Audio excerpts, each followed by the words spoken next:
이제 마지막으로 사례 한 개를 더 같이 나눠볼까 합니다. 박진희님께서 마음이 울컥하다. 엄마가 아이에겐 세상이다 라는 말씀을 해주셨는데 이 댓글에 저도 마음이 울컥해지는 것 같아요. 우리들에게 세상인 아이들을 위해 그들의 건강한 마음의 세상을 위해 우리가 지금 이 바쁜 시간에, 낮 시간에 어떻게 하면 아이들의 건강한 자존감을 위해 발견해 줄 수 있을까 생각하는 시간들을 함께 갖고 계신 것 같아요. 네. 이제 마지막 사연입니다. 초등학교 들어가서요.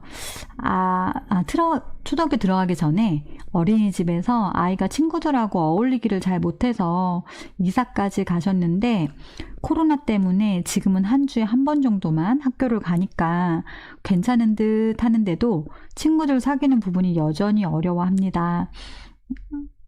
자기랑 안 놀아주는 것 같다고 많이 속상해하고요. 아이의 자존감은 몇 살에 가장 많이 영향을 받고 자존감이 좋아지려면 어떻게 해야 하는 건가요? 동생이나 형제가 없고 외동이라서 더 그런 건가 싶어서 궁금합니다. 라고 말씀해 주셨어요. 일단은 지금 이제 초등학교를 입학한 것 같아요. 사연 속의 내용을 보면. 그리고 이제 아드님인지 딸님인지는 잘 모르겠는데 외동으로 키운 아이가 소위 말해서 이제 친구들 잘 사귀지 못하고 그래서 속상해 하는데 자존감 몇 살 때 가장 영향을 미치고 또 외동이라서 이렇게 힘들어 하나 물어보셨어요. 일단 자존감은 언제 가장 많이 영향을 미치냐라고 했을 때 저는 나이와 상관없다고 말씀드리고 싶거든요. 왜냐하면 성인들도 자기의 자존감에 대한 많은 고민을 갖고 있고요. 부모님이 좋은 자존감을 많이 키워주셔도 또 본인이 자기 자존감을 잘 발견하고 관리하지 못하면 소위 말해 잊어버리는 거죠. 그러다 보면 또 자존감은 건강하지 않게 변하기도 하는 것 같아요. 그래서 자존감은 몇 살에 제일 중요하다 이렇게 말하기는 어렵고 지금부터 꾸준히 우리가 일생을 통해서 나를 그냥 만나는 시간이잖아요. 그 나를 만나는 시간에 대해서 익숙해질 기회와 관점을 좀 서로 만들어주시는 거 이게 필요할 것 같고요. 다만 자존감은 앞서 말씀드린 것처럼 어릴 때는 부모님께서 많이 발견해 주시고 이름 보따리를 만들어 주시는 게 필요하거든요. 그래서 스스로 만들어 갈 수 있는 나이가 됐을 때 그 전까지 부모님이나 주 양육자가 얼마나 많이 다양한 것들을 해줬느냐가 사실은 이게 관건이 될 것 같아요. 그래서 그 부모님의 자존감 발견의 노력이 좀 필요할 것 같고요. 그런데 여기서 보면 사연에서 친구가 없다고 속상해하는 것이 좀 자존감이 낮은 이슈일지 아니면 외로움을 느끼는 것일지 좀 살펴볼 필요가 있을 것 같아요. 그래서 어떤 친구는 처음 관계를 시작하는 것을 어려워하는 사람이 있고요. 어떤 친구는 관계를 유지하는 걸 어려워해요. 또 어떤 친구는 관계를 시작하는 것도 잘하고 유지도 잘해요. 그런데 그 과정 안에서 거절을 못하거나 자기 주장을 못해요. 저마다 이 관계를 한다는 건 정말 어려운 일인 것 같거든요. 우리 성인인 여러분들도 그러시잖아요.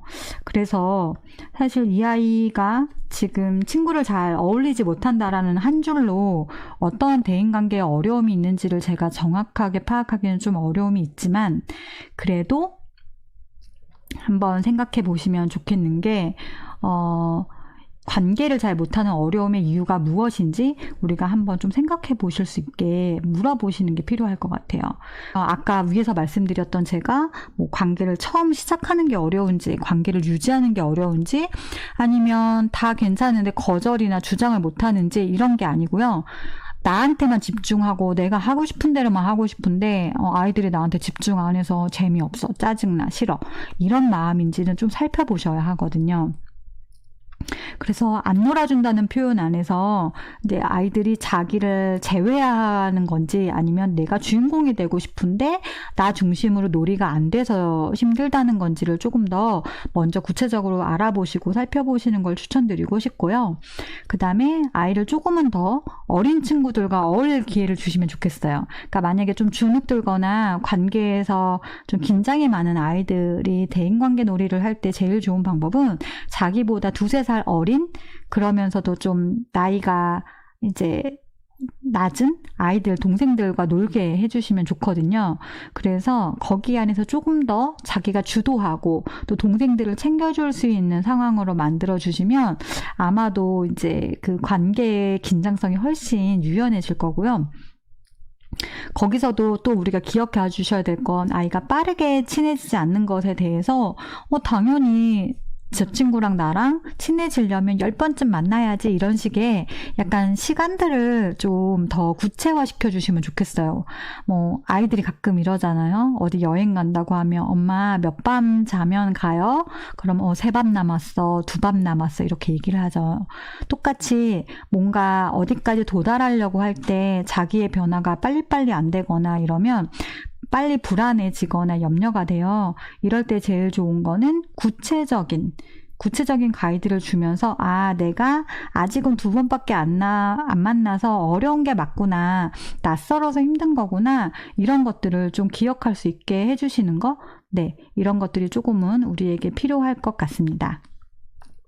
속상한 마음을 버틸 근거를 함께 찾아주시는 건데요. 예를 들면 빨리 친해지지 않더라도 저 아이가 너를 싫어하는 건 아닐지 몰라 라는 근거를 좀 얘기해 주시는 것도 필요해요. 제가 예전에 이제 저도 대인 민감성이 좀 높은 편인데 누가 나를 좀 싫어하는 것 같아 라고 얘기했을 때 저희 아버지께서 이런 말씀을 해주신 적이 있어요. 그 친구가 너를 보고 눈을 마주치면 어떻게 해? 이렇게 질문해 주셨는데 제가 씩 웃고 말아 라고 한 거죠. 그러니까 저의 기대는 나를 봤으면 안녕 인사를 해준 거나 아니면 나한테 다가와 주는 것까지를 기대한 건데 그 친구는 그냥 씩 웃기만 한 거죠.